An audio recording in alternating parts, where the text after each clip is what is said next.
We inherited a disaster. We're very mindful of the fact that there's a lot of work to do, but I think that we've made great progress. America is far too expensive. The American people all across the country have made that clear repeatedly. Housing costs too high, grocery costs too high. They literally broke the economy for the last 4 years and then turn around and want to say that, oh my goodness, what are you guys doing? Why aren't you fixing this? All right, let's bring in our panel to talk about that. Fox News contributor Guy Benson, Yemisi Egbawale, former chief of staff and advisor to the Biden White House press office, and Susan Page, Washington bureau chief at USA Today. So, Guy, how much of this is about the elections last week as a sort of a wake-up call? Republicans say we've been at it. The president says there's good data, but clearly the messaging did not get to voters. Yeah, and during the Biden administration, we got basically 4 years of messaging problems at the White House when it came to the economy. But what they really had fundamentally was a reality problem, an outcomes problem. And that's the trap that Republicans in this White House cannot fall into if they want to have better outcomes electorally next year compared to what we saw last week. Congresswoman Kamak in that montage is exactly right. It is galling to see the Democrats, who really caused this inflation problem with all their insane orgy of spending last presidential term, turn around and immediately start exploiting voters' frustration against President Trump. But that's how politics works. It's not always fair. It's all about outcomes, and that has to be the overwhelming concern at the White House. Okay, Yemisi, since we have invoked the former administration, your response to that the president says, listen, I've only had this for 10 months or so.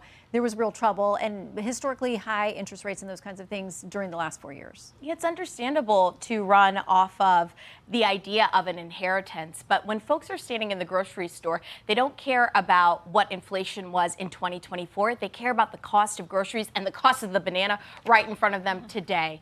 And so I think you can only run off of, I'm trying to catch up to where I came into for so long. He ran on the fact that on day one, he was going to fix this affordability crisis. And I think time is running out and some patience. So here's what the president said on Truth Social about what has been accomplished. He says cost and inflation were far higher under the sleepy Joe Biden administration than they are now. In fact, costs under the Trump administration are tumbling down, helped greatly by gasoline and energy. Affordability is a lie when used by the Dems. It is a complete con job. Thanksgiving costs are 25% lower this year than under Crooked Joe. We are the party of affordability. And Susan, they're pointing out, gas could be back in the $2 range shortly. Yeah, gas has been a good number for President Trump. But I think it is a losing proposition to tell people that they don't know what's going on in their own lives. They understand what's happening with their rent and with their food costs and with their health care costs, which I think is going to be a increasing problem for Republicans if there's no fix on the spike in Obamacare premiums that we're going to see as a result of the extension that got us out of the shutdown. People understand what's happening at their own kitchen table. That's something that Joe Biden found out. It's something that's true also for President Trump. I'm going to play a little bit more of Vice President Vance on with Sean Hannity talking about strides made in the economy. The most important way to fix this affordability crisis is to make people's wages go up. And that is where the Trump economy, I think, just objectively, obviously I'm very biased, but I think objectively is doing better than any economy in 50 or 60 years. Blue collar wages are going up, working people's wages, middle class wages are going up. But Guy, what do they need to do to make sure people actually feel and experience that by the midterms next year? Yeah, it has to trickle down, so to speak, into people's everyday experience. And they can cite chapter and verse some of the positive movement and the policies, and I think a lot of them are actually quite good. They have a story to tell. They need to tell it loudly. They do have to remind people of the failures of the last administration. Obama did that for 8 years of his presidency. But ultimately, it has to hit home with people saying, okay, they're telling me about this data, and I feel it as well myself. And whether that can sink in and people can digest that within the next 6 to 8 months, that will be probably the whole ballgame of the midterm elections. Well, so we know in the elections last week, and one of them was just decided, we'll talk about this, the mayor-elect Katie Wilson now in Seattle. This was one of the issues that kept coming up. I want to play a little bit of what she says, the promises she was making to voters that ultimately helped her to beat a Democrat incumbent. I want everyone in this great city of ours to have a roof over their head. I want universal childcare and free K-8 summer care. Stable, affordable housing for renters, social housing, social housing, and much more land and wealth to be owned and stewarded by communities instead of by corporations. Susan, many echoes of what we heard from Zohran Mamdani, now the mayor-elect in New York City, but all of that comes with a price tag. Yeah, it does sound like Mamdani. And it's another rejection of the establishment Democratic figure. That's another similarity. It's hard to deliver on some of these promises. That they will find out. Both of these mayor-elects may be targets for Republicans that portray them as the face of a more extreme Democratic Party, but they have clearly hit a chord in their own communities on these issues of taxing the wealthy and increasing the availability of affordable housing.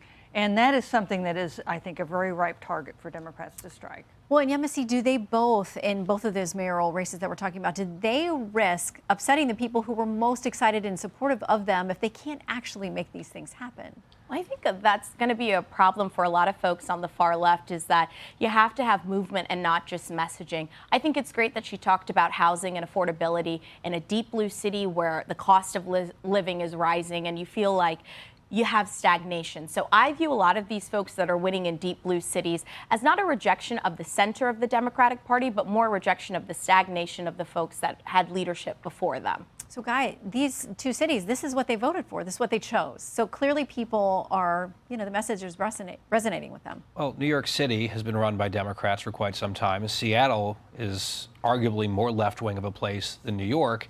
And I guess the voters who decided to participate in these elections decided, let's just try more of that, but even harder. With student council level promises that we just saw in that montage that are ludicrous.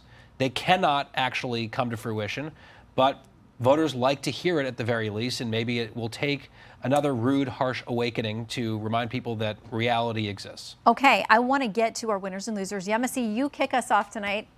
Okay, well, my loser is sports betting. I think the recent stories with the NCAA, MLB, and the NBA show that we are losing integrity and leadership, especially in an area where a lot of young men invest. And so I'm worried about the upcoming younger generation and this focus on gambling. And my winner is Scott Kelly, who went viral because his resume was reviewed at a Jonas Brothers concert. We're talking so much about the economy. Look, he says that he's gotten tons of job offers. And if that's the way to kind of reignite and get you in the job market, maybe you should have your resume reviewed at a concert. Susan. My winner, you do not have to be a Dodger fan to think Ohtani is the greatest baseball player in the history of the game, and a fourth-time most valuable player this week. He's my winner. My loser, the U.S. Penny, with us for 232 years now. Rest in peace. R.I.P. Penny. Guy.